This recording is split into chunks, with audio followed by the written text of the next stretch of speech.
Hi, y'all. So, as I started to grade your quiz, I realized there was some confusion that we definitely needed to work through before your exam tomorrow. So, I'm just going to go ahead and solve the quiz.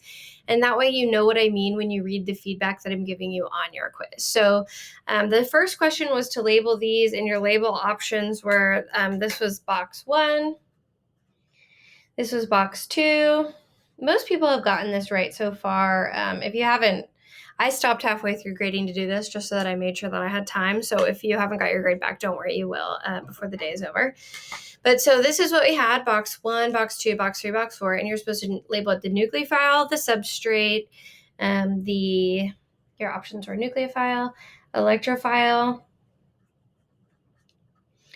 slash substrate, product, and leaving group after departure.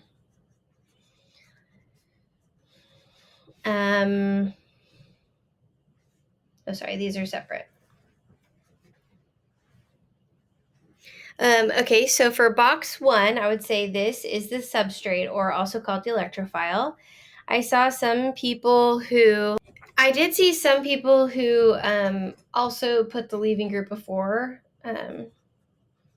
departure. That's fine. I didn't need you to label that, but if you did, I didn't count off. Obviously, this is the leaving group, and then the whole thing is the substrate. This marker is dying, so I'm going to switch out. Okay, and then the other thing is the nucleophile. So the nucleophile is the thing that attacks. And even if you aren't sure, just only based on this being the leaving group and this having lone pairs, you can see here that if this is a substitution reaction, then this leaving group left and this thing attacked. So box 2 would be the nucleophile. And then box 3 is what I would say is the product, but you can also say box 3 and box 4 are the product. If you only did one, that's fine. This is the major product that we're concerned about, and this is more of a side product, so it'd accept either or both. But for box 4, you have to put leaving group after departure. So I'm lenient if I understood that you understood what was going on. I gave points for that, but this was the general idea of what I was looking for. And then the next one was where I started to see issues. And the next question was to draw the mechanism. Let me go read out the question. Using curved arrows to show the flow of electrons, draw the mechanism for the reaction in question 1. Be sure to include step 1, step 2, and step 3, often called deprotonation. So I told you that it was an SN1 reaction, and I told you to include all the steps, but I saw a lot of people combining the steps, and that is not what I want you to do. So the first thing, step 1, hopefully you remember, is the leaving group leaves, and it leaves behind a carbocation.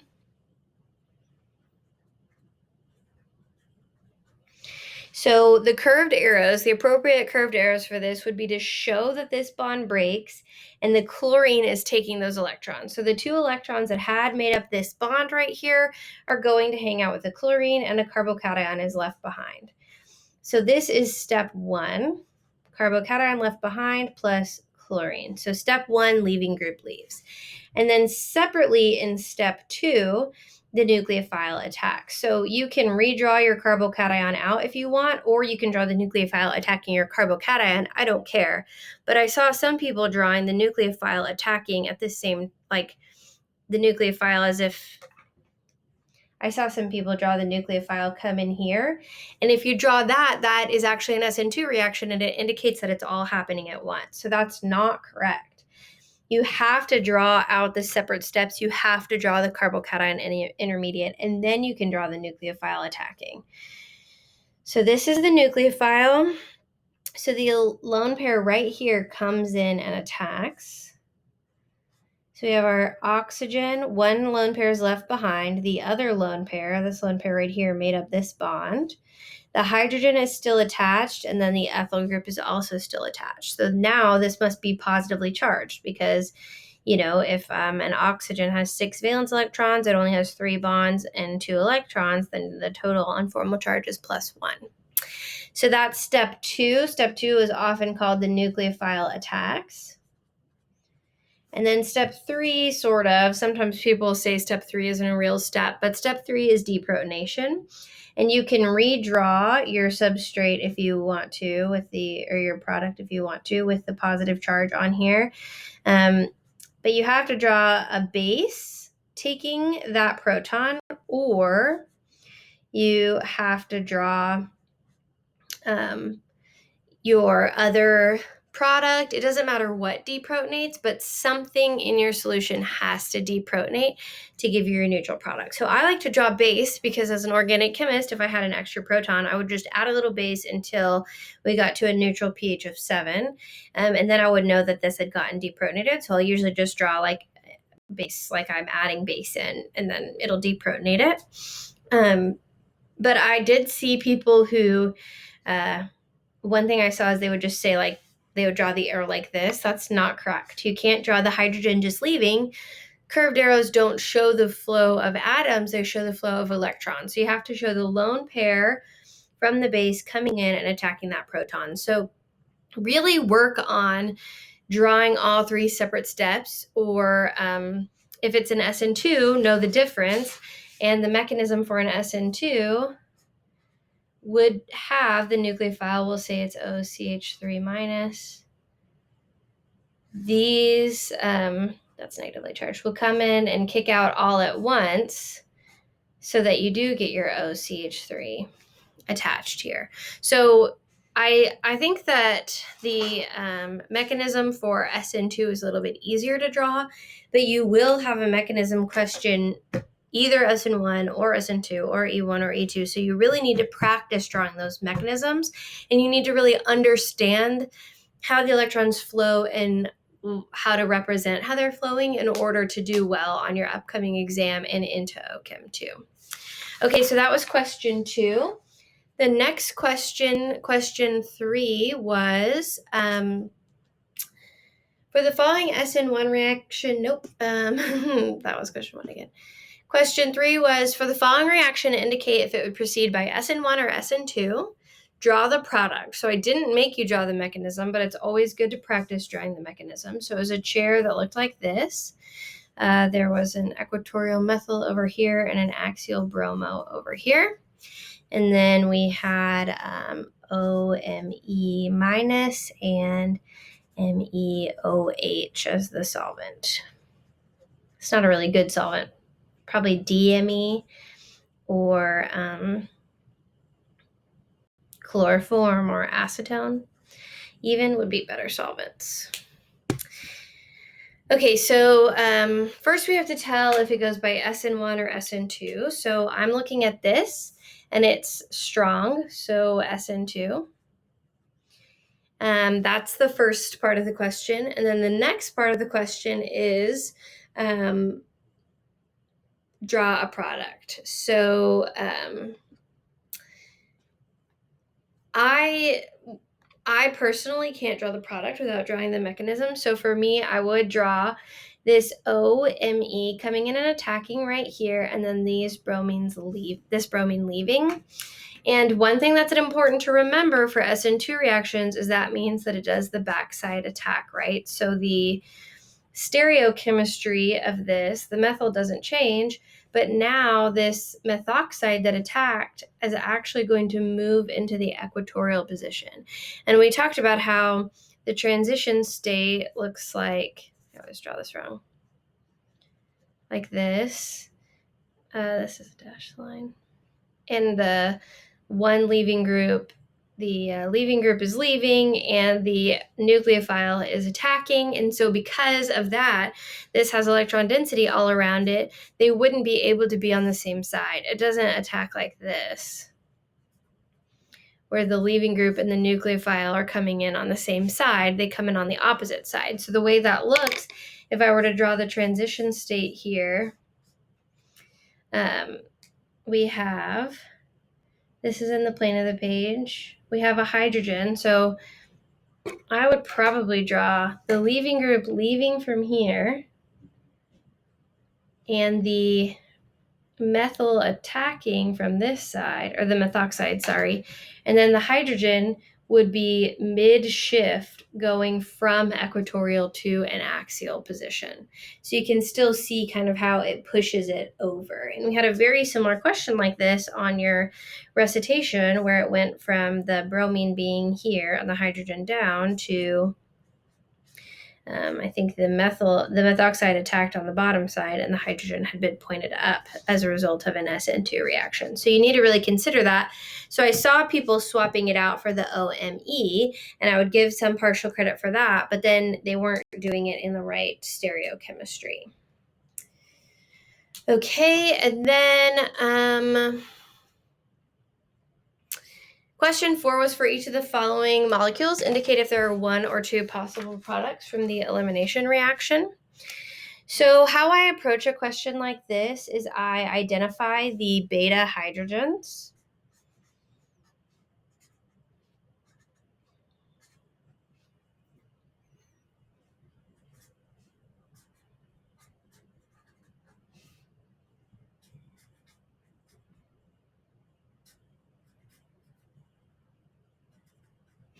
So I identify the beta carbons and what hydrogens are on them. So I'm going to do them in 2 different colors just to make it easier to see.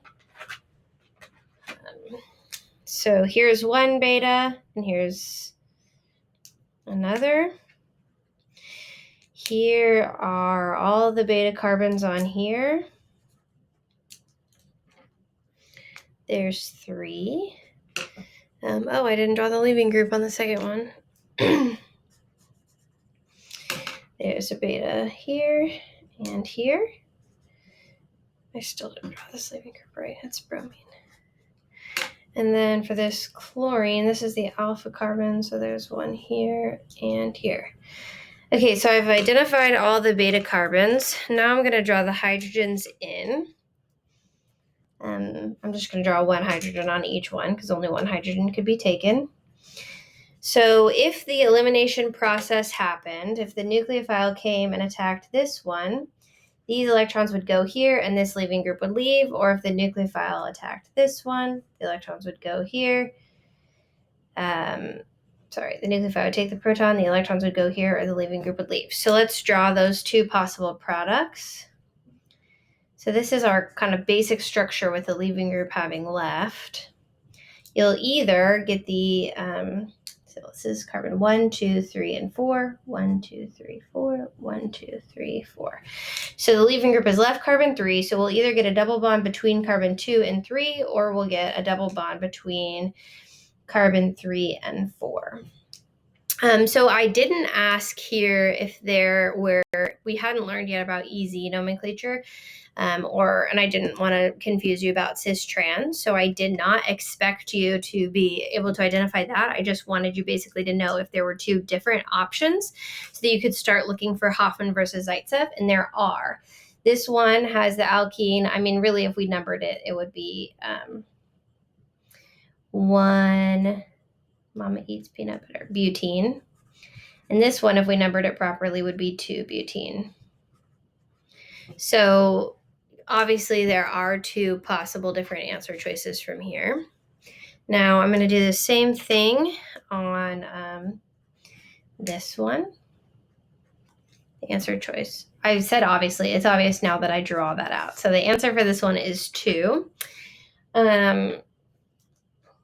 This one, if the nucleophile came in and attacked, it would go here and the leaving group would leave. Again, we hadn't talked about the stereochemistry yet. So I was not super worried about y'all knowing that you needed 1 coaxial and there's not a CH3 group there. So that's fine. So for this one, the nucleophile comes and attacks. This goes here and the leaving group leaves. So let's just number, if this is our, actually I won't number. So we'll just say this is the leaving group, the carbon where the leaving group had left. I kept everything in the same position. So here or here. Now these might look different at first, but if you named them, they would both be cyclohexone. So these are actually the same. So there's not 2 different products. It's just a cyclohexane ring with 1 alkene. So they're the same thing. So this would be answer 1. And another way you could see that is there is a plane of symmetry right through here in the middle, and there's not a plane of symmetry on this one. So you can also look for plane of symmetry. I'm going to go ahead and tell you now there is a plane of symmetry in this one. If I hadn't drawn these different colored dots, there'd be a plane of symmetry, and the answer to this one is 1, which I think students think is a little weird. But if you think of the nucleophile coming and attacking a hydrogen right here, the electrons would go there and the leaving group would leave. That would leave you with this structure. Now, if the nucleophile came and took one of the hydrogens from here, this would go here and the leaving group would leave, and that would leave you with this structure. And if the nucleophile came and attacked one of the hydrogens from here, and these electrons would go here and the leaving group would leave, and that would give you this structure. All these are the same molecule, just rotated. So they're all 1, 2, 3 propane, but it's 1-ene, prop 1-ene, 2-methyl, prop 1-ene. And all of these, if you named it 1, 2, 3, you'd get the same thing. 1, 2, 3, you'd get the same thing. And it's not capable of cis-trans isomerism because it's not disubstituted on the 1, 2 carbon. It's only disubstituted on just 1 carbon. So, yes, so the answer to this one is actually that there's only 1. And then the very last one, so on purpose, I did not draw stereochemistry on this so as not to confuse you, because at this point, again, we had not talked about axial, coaxial, whatever.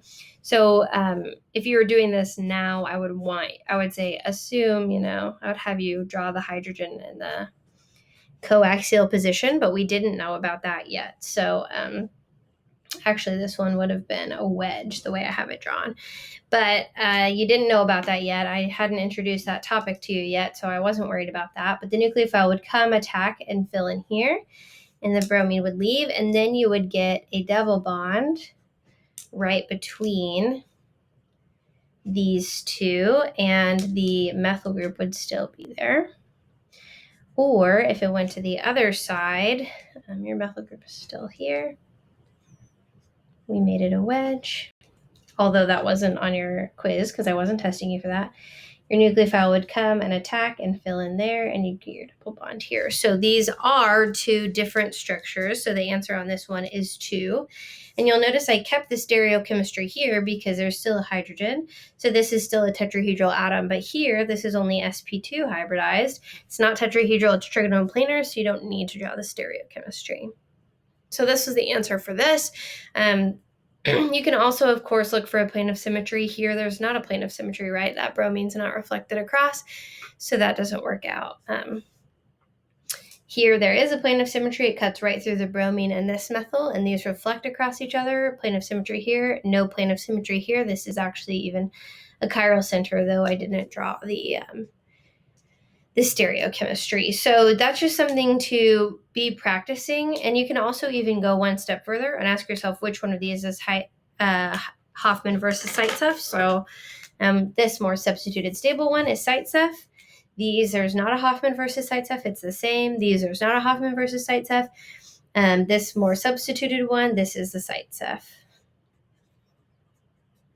More substituted, more stable Zaitsev product. Okay, so I just wanted to go over that before your exam. Let's see. Oh, and then the last question it wanted you, there was 2 bonus questions, and I gave 0.5 for each of these. KOH, O minus, and OH, 0.5 for each one. If you said that it was strong and which one it favored. So KOH, this is a counterion, so this is equivalent to OH minus, so this is strong. So that favors SN2, and now you even know it also favors E2, although I didn't make you know that at this point yet. Again, this is negatively charged, so this would be strong. Again, this would favor SN2. And then the last one is neutral, so this is weak, and it would let the leaving group leave first, so it favors SN1. Okay, and then when there are 2 possible elimination products, what are they called and how do you know? This one also is a bonus, and it was also worth 1.5 total. So there's Hoffman, and even if you spelled it wrong, I gave you the Zaitsev one because I always spell it wrong, so that would be unfair. Hoffman and Zaitsev. And there is one that's the more substituted is the more stable. And that's, I didn't ask you this, but that's usually favored by smaller nucleophiles. So I was really just looking for these things. Hoffman, Zaitsev, and I know the Zaitsev one is the more stable because it's more substituted. And that was worth 0.5 points too. Each one of these was worth 0.5, so 1.5 total. Okay, I hope that was helpful to you. I just started to be concerned as I was grading, and I saw a lot of people, especially for questions 2 and 3 with the mechanisms and the predicting stereochemistry, not quite getting that right. So I'm hoping you'll work on that before the exam tomorrow, and I will see you on Monday.